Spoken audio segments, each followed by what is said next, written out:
Assalamualaikum warahmatullahi wabarakatuh. Anak-anakku semua yang sama-sama dirahmati Allah. Nanti Ustadz akan menyampaikan beberapa kisi-kisi yang akan keluar di ujian PTS nanti. Mohon anak-anak menyimak video ini, dan nanti di tengah-tengah dan di akhir Ustadz akan sampaikan tentang materi ujian kita untuk PTS. Alhamdulillah nahmaduhu wa nasta'inuhu wa nastahdihi wa na'udzu billahi min syururi anfusina wa min sayyiati a'malina may yahdihillahu fala mudilla lahu wa may yudlil fala tajida lahu waliyan mursyida. Asyhadu an la ilaha illallah wahdahu la syarika lah wa asyhadu anna Muhammadan abduhu wa rasuluh.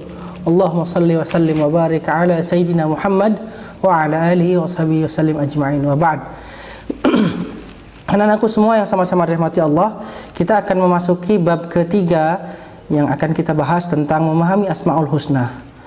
Jadi Asmaul Husna bagian dari sifat Allah yang wajib kita imani, yakni tauhid, bagian dari tauhid. Yang pertama sudah kita bahas di SMP mungkin, tauhid rububiyah, tauhid uluhiyah, dan tauhid asma wa sifat. Dan kita akan belajar tentang tauhid asma wa sifat, yakni Asmaul Husna. Asmaul Husna berasal dari kata asma yang berarti nama-nama yang baik atau nama-nama yang mulia. Asmaul Husna secara bahasa diartikan adalah nama-nama husna, baik, ya. Dan Asmaul Husna yang nama Allah yang baik ini bisa dikatakan pula sebagai asma Allah yang terindah atau yang mulia.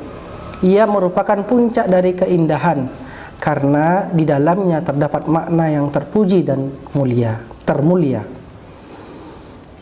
Asmaul Husna ini jumlahnya, ya, di dalam hadis dikatakan ada 99 yang semuanya diambil dari Al-Quran. Bahwa para ulama telah bersepakat bahwa hadis tersebut yang menyebutkan angka 99 tidaklah membatasi nama-nama Allah. Hadis itu tidak bermakna, ya, bahwa dia Allah tidak memiliki nama-nama selain nama-nama yang 99 itu. Adapun maksud, ya, dari siapa yang menghitung 99 ini masuk surga adalah sebagai informasi tentang masuk surga dengan menghitungnya, bukan informasi tentang pembatasan kepada namanya.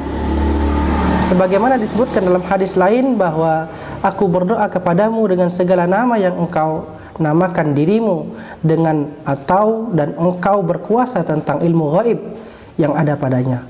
Sahih Muslim fi Syahrin Nawawi juz 17 halaman 7 sampai 8.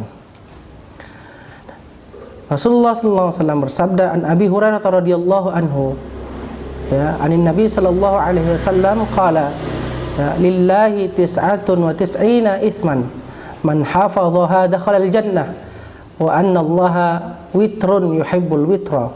Wa fi riwayah Ibnu Abi Amr, ya, man ahsaha.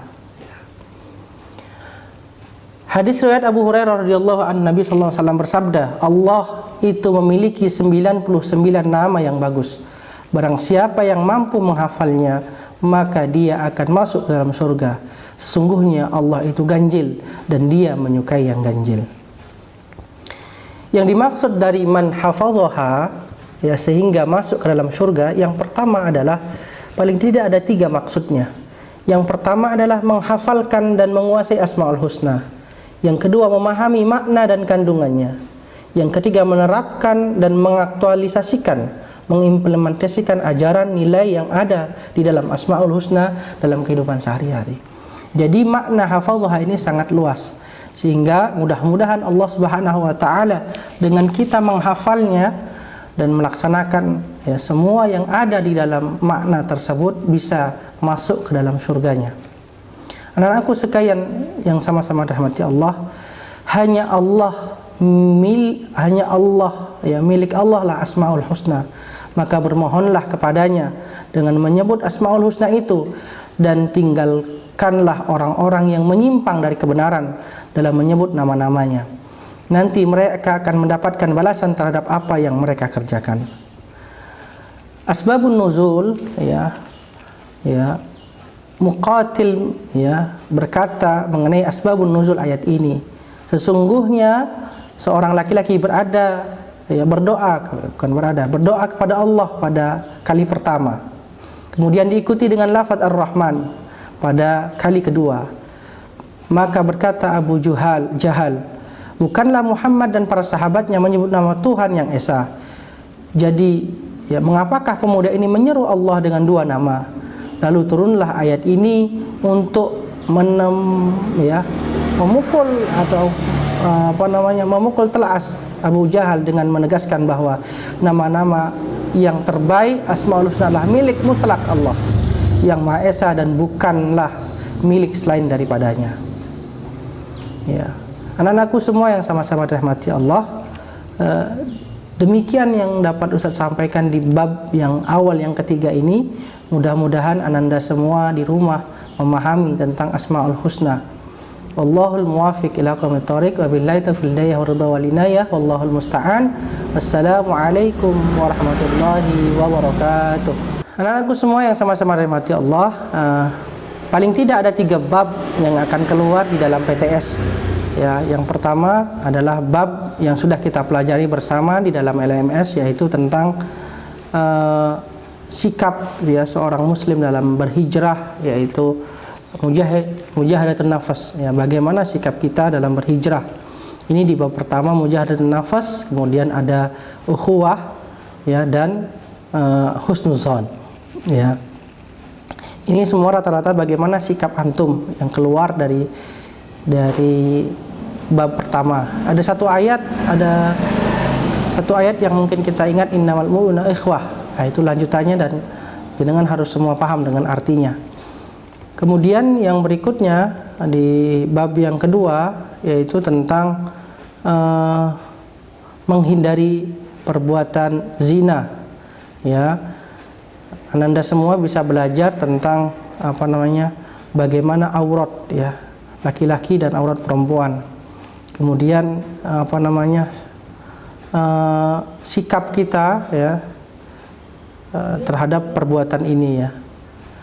Kemudian yang di bab ketiga itu bagaimana Allah, ya, sifat-sifat Allah, ya. Sifat-sifat Allah silakan dibaca atau dicari, ya, tentang Asmaul Husna. Di antaranya Al-Waqil, Al-Karim, ya. Dan sifat-sifat yang lainnya, Al-Adl, ya, adil, dan Al-Hakim, ya.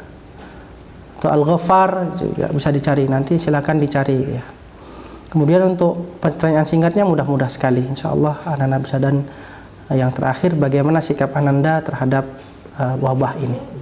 Itu saja mungkin kisi-kisi yang dapat Ustaz sampaikan. Wallahul muwaffiq ila aqwamit thoriq. Assalamualaikum warahmatullahi wabarakatuh.